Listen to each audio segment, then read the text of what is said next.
사도행전 4장 23절로 31절 말씀 같이 읽겠습니다. 사도들이 노임에 그 동료에게 가서 제사장들과 장로들의 말을 다 알리니 그들이 듣고 한마음으로 하나님께 소리를 높여 이르되 대주제여 천지와 바다와 그 가운데 만물을 지은 이시오 또 우리 종 조상 다윗의 입을 통하여 성령으로 말씀하시기를 어찌하여 열방이 분노하며 족속들이 허사를 경영하였는고 세상의 군왕들이 나서며 관리들이 함께 모여 주와 그의 그리스도를 대적하도다 하신 이로소이다.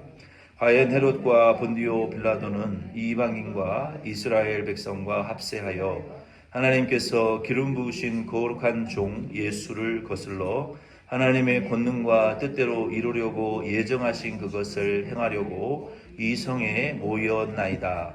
주여 이제도 그들의 위협함을 굽어보시옵고 또 종들로 하여금 담대히 하나님의 말씀을 전하게 하여 주시오며 손을 내밀어 병을 낫게 하시옵고 표적과 기사가 거룩한 종 예수의 이름으로 이루어지게 하옵소서 하더라. 빌개를 다함에 모인 곳이 진동하더니 무리가 다 성령이 충만하여 담대히 하나님의 말씀을 전하니라. 아멘. 오늘은 성령 하나님의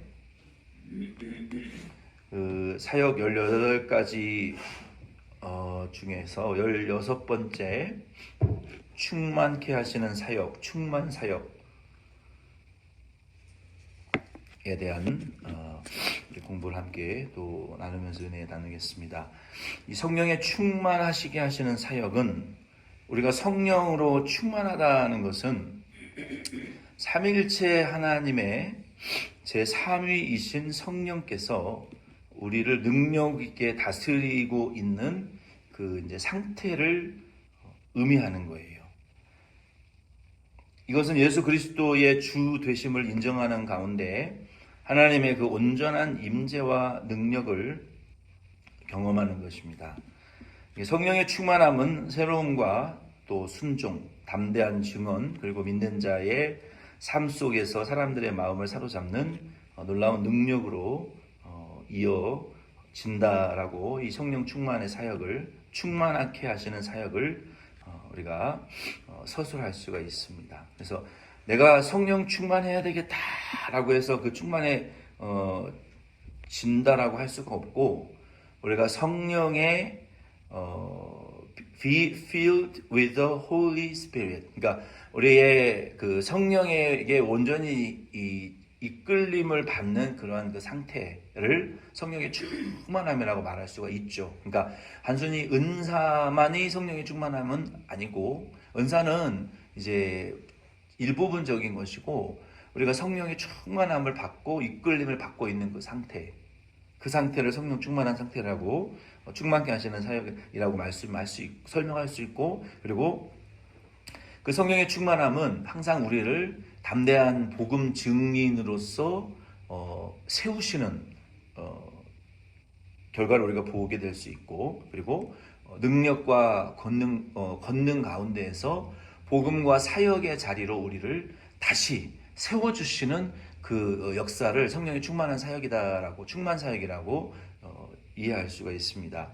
이 충만케 하시는 성령의 사역은 한 6가지 정도로 우리가 이야기할 수 있을 것 같은데요. 첫 번째는 성령의 충만함은 사도적인 이제 명령입니다. 사도들이 교회를 향해서 성도들에게 성령의 충만함을 받으라라고 말씀하셨어요. 그러니까 사도들이 목회하는 그리고 교회와 그 성도들에게 전도하는 대상자들에게 에베소서 5장 18절 말씀 같은 경우에 보면은 술 취하지 말라 방탕한 것이니 이는 오직 성령의 충만함을 받으라라고 부탁이 아니라 명령했어요. 명령. 그러니까 성도는 교회는 반드시 그 성령의 충만함으로만 부흥할 수 있고 성령의 충만함으로만 예배드릴 수 있고 제자 양육하고 흘러 넘치는 교회가 될 수가 있습니다. 성령이 충만함이 아니고서는 그 비전이 절대로 이루어질 수는 없어요. 두 번째, 성령의 충만함은 하나님의 권능을 경험하게 하고, 그리고 이제 거기서 끝나면 안 되고 시키시는 일을 해야 돼요. 성령의 충만함을 주신다는 것은 하나님께서 일을 시키시겠다는 거예요. 일을 시키시겠다. 직장에 들어가면은 우리가 직장을 위해서 일하라고 법인카드를 주는 회사들이 많아요. 법인카드를 주는 건 줬는데 그걸로 일을 안 하면서 막 고급 빵집에 가서 빵이나 막 사 먹고 고급 쇼핑이나 하고 일을 안 하면 나중에 반드시 감옥 갑니다. 하나님께서 우리에게 성령의 권능을 마치 법인카드와 같이 우리에게 주시는 이유는 일하려고 하는 자에게 카드를 이 성령을 주시는 거고, 성령을 받았으면 일을 해야 돼요. 혼자 산속에 굴속에 들어가서 이 랄랄라 따따따 이것만 하는 것이 이건 성령 충만이 아니라 일하려고 하는 자에게 성령 충만 주시고, 성령 충만 받은 자는 반드시 복음의 고난과 핍박 중에 복음 전도의 사명을 감당하더라. 성경에 보니까 혼자 굴속에 들어가서 은둔 생활 하라고 성령 충만 주는 게 아니라 오히려 굴속에 있던 자들이 성령 충만을 받으면 산 밑으로 내려왔어요. 우리의 조상들도, 조상 그 믿음의 그 선배들도 보면은 전쟁 때문에 무서워서 산 속으로 다 도망갔다가 기도도 못하고 예배도 못 드리니까 산속에 숨어서 예배드리고 기도하다가 성령 받은 성도들과 우리 믿음의 선진 조상들은 다 동네로 내려와서 죽음을 각오하고 전도했어요. 한국교회사에 보면은. 그래서 성령은 항상 충만함을 통해서 우리를 다시 증인의 사역의 자리로 돌려보내시더라. 항상 성경에 보면.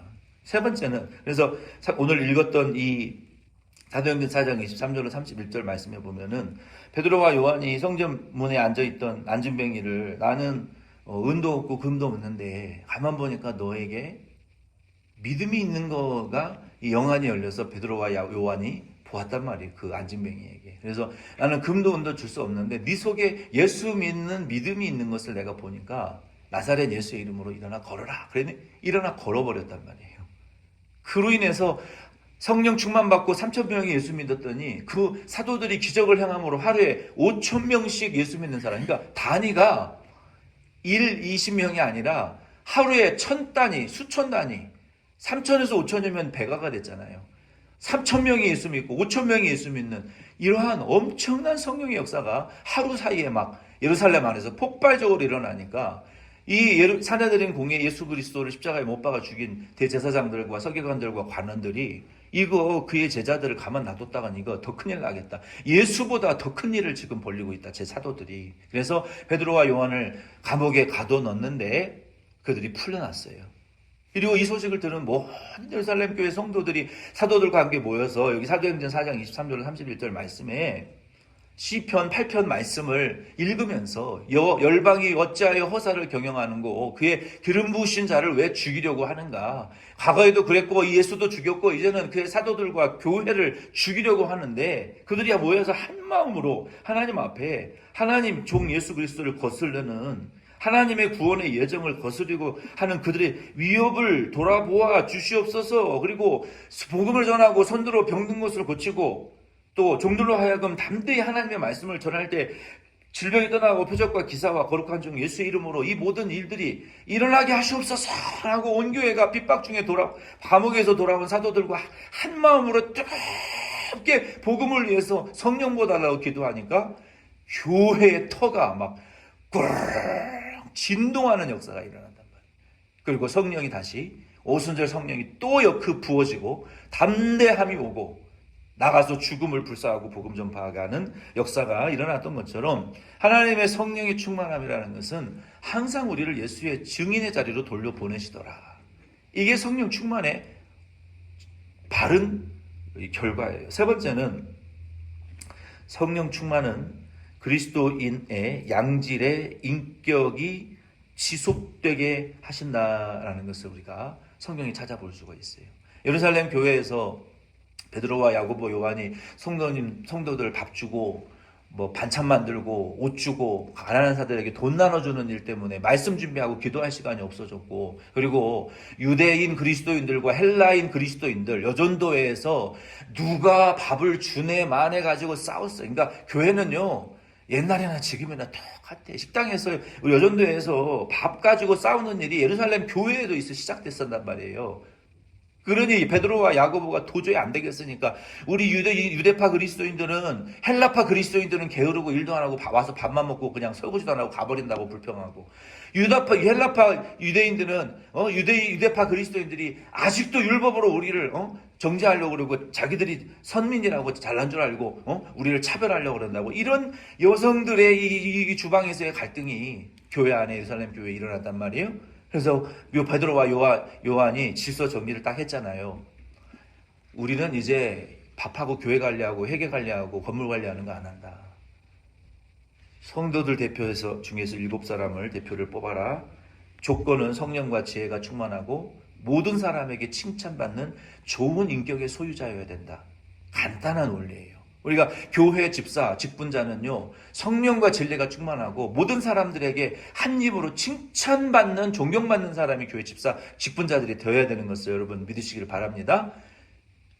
아멘, 아멘 하시는. 그게 초대교회 직분자의 선택이었단 말이에요.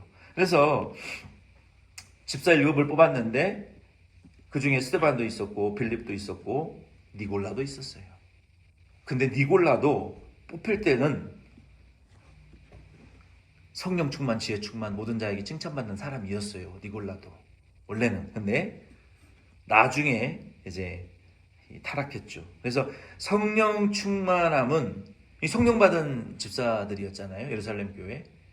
지속적으로 우리의 인격을 좋게 만들고 사람들에게 칭찬받고 그리고 지혜가 충만해지게 만드는 성령이기 때문에, 성령은 우리 그리스도인들의 인격의 양적인 성장을 계속 지속시키시는 그러한 특징이 있다는 것을 우리가 알 수 있습니다. 네 번째는, 성령 충만함은 이 복음 증거하는 것과 그리고 또 전도하는 것과 믿음의 도전을 하는 것에 대하여 영감을 부어주시는 분입니다. 좀 전에도 우리가 읽었던 그 말씀대로 이 핍박과 감금과 폭행이 위협이 있었지만 성령에 의해서 오히려 그 법정에 나가서 예수 그리스도를 증거하게 되고, 스데반 집사님도 사도행전 7장 5절 55절에 보면은 마찬가지로 사내들인 공의회에 끌려가서 증언할 때 예수님께서 보좌에서 일어서시는 영광을 그 법정에서 본 거예요. 법정에서 다 죽이려고 하지만 아무도 변호해주지 않았지만 내가 주 예수 그리스도께서 일어서신 영광을 내가 본다라고 예수 그리스도의 영광을 내가 본다라고 스데반 집사가 얘기하면서 돌에 맞아 죽어가면서 그 예수님의 일어서신 영광을 스데반 집사가 보았잖아요. 그래서 이 성령 충만은요, 이렇게 복음, 그리스도 예수의 복음을 증언하는 자를 계속 촉진시키고 그 증인의 사역을 지속하도록, 어떠한 핍박과 장애물과 반대가 있어도 왕 앞에서라도, 어떤 세상 법정의 최고 법정 기관에서라도 오히려 예수를 증언하게 하시는 분이 성령이시더라. 그러니까 우리도 이 성령 받은 자들의 특징을 보면 우리도 그러니까 예수 그리스도의 복음 증언에 그 장애물이 없게 하시는 분이라는 거예요. 성령은 그렇게 이 시간과 때와 장소를 가리지 아니하고 사람을 가려 하지 아니하고 언제라도 원하실 때 성령 복음을 증거하게 하시는 분이 성령 충만의 역사라는 것이죠. 다섯 번째, 성령 충만함의 특징이라는 것은, 우리 이거 너무나 많이 듣고 알고 있으니까, 이 성령은 로마서 8장 4절 6절 말씀해 보면은 성령 충만을 받은 사람들은, 우리가 착각하면 안 되는 게, 뭐 불교에서 말하는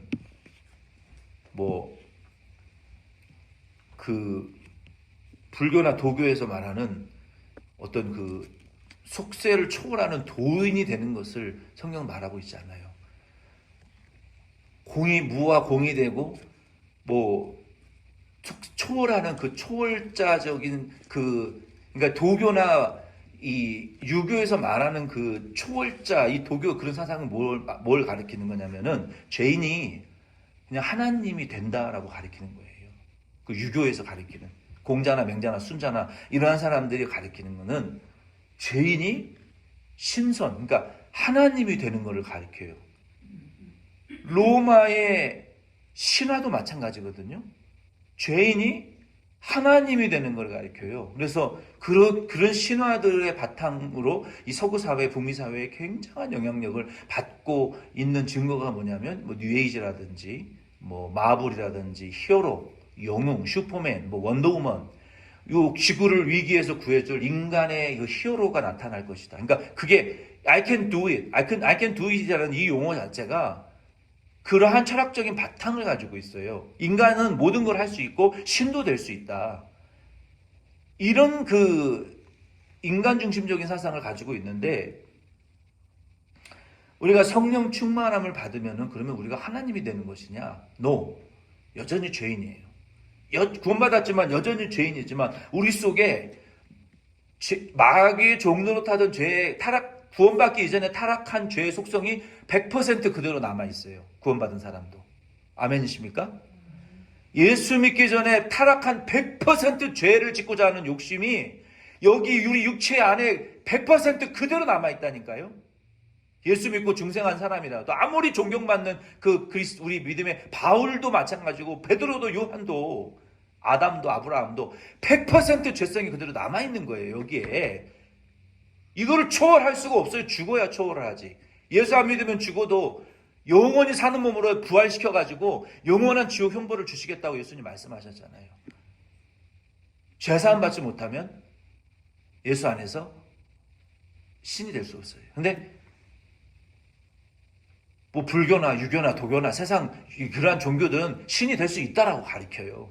그러나 성경은 구원받았어도 여전히 우리 안에 100% 구원받기 전에 죄성이 남아있지만 예수 믿고 제사함 받으면 성령이 우리 안에 들어오셔서 전에는 계명 순종을 못했지만 죄를 못 이겼지만 이제 예수 그리스도께서 완성하신 그 구원의 의의 옷을 입은 사람은 계명 순종할 수 있고 하나님 말씀 순종할 수 있고 하나님을 기쁘시게 할 수 있고 하나님의 뜻을 이루어드리고 예수님 하신보다도 더 큰 일도 할 수 있다라고 성경은 약속했어요. 그래서 우리가 예수 믿는 거 아니겠습니까? 죄를 이기고 주님이 하신 일을 우리가 할 수 있다는데, 그리고 죄를 우리가 의지적으로 믿음으로 거듭난 속사람의 생각이 말씀을 순종하게 되면 이제는 죄를 안 짓고 말씀을 순종하고 의를 이루어드리는 자로 새 사람으로 우리가 살아갈 수 있다라고 로마서 8장 말씀은 우리에게 가르치고 있어요. 그리고 그렇게 사는 성도들은 갈라디아서 5장 16절 25절에 보면은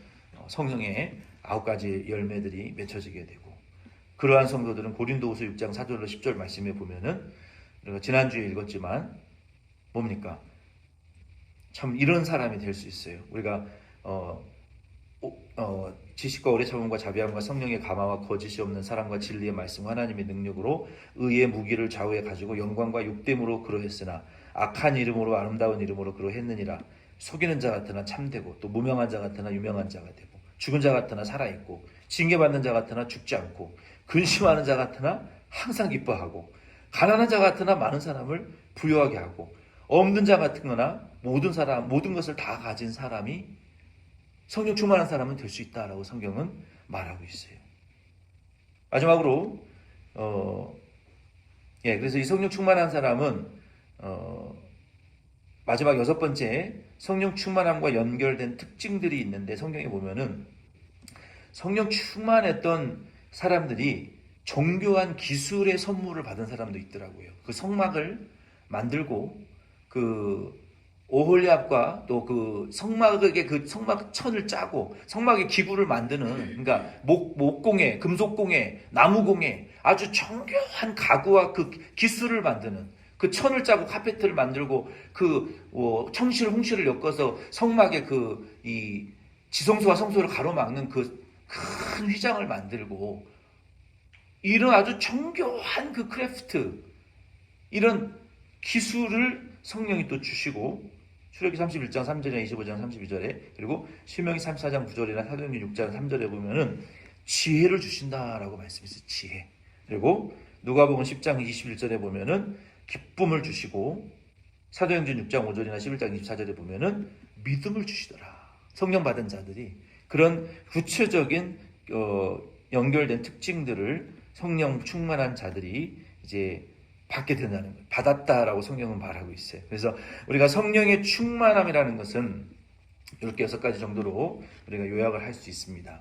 그리고 이제는 우리가 다음 시간에는 17번째, 18번째 사역을 한두 주 정도 우리가 나누면서 이제 마지막으로 성령은 우리에게 열매를 맺게 하시는 그 열매 맺게 하시는 분의 그 사역의 특징을 나누면서 열매가 그 은사로 우리에게 어떻게 나타나는가 그 내용을 우리가 이제 마지막으로 성령의 18가지 특징을 나누고 그리고 이것이 맞춰지게 되면은 이제 마지막으로 우리가 성령론의 마지막으로 성령의 은사가 나에게 어떤 은사로 주어졌는가에 대한 신학적인 내용들을 우리가 자기의 은사를 좀 찾아보고 어떤 은사를 내가 받았는지를 좀 발견해서 그 은사를 우리가 개발시켜 나가고 또 그 은사대로 하나님에게 쓰임 받을 수 있도록 또 그 은사에 대한 말씀의 은혜를 나누면 아마 올해 이제 연말까지 하면은 이제 성령론에 대한 조직 신학을 우리가 마칠 수 있을 것 같습니다. 그리고 이제 다음 내년에는 또 다른 조직 신학 시리즈를 가지고 우리가 함께 계속 공부를 해 나가면 좋을 것 같습니다. 감사합니다.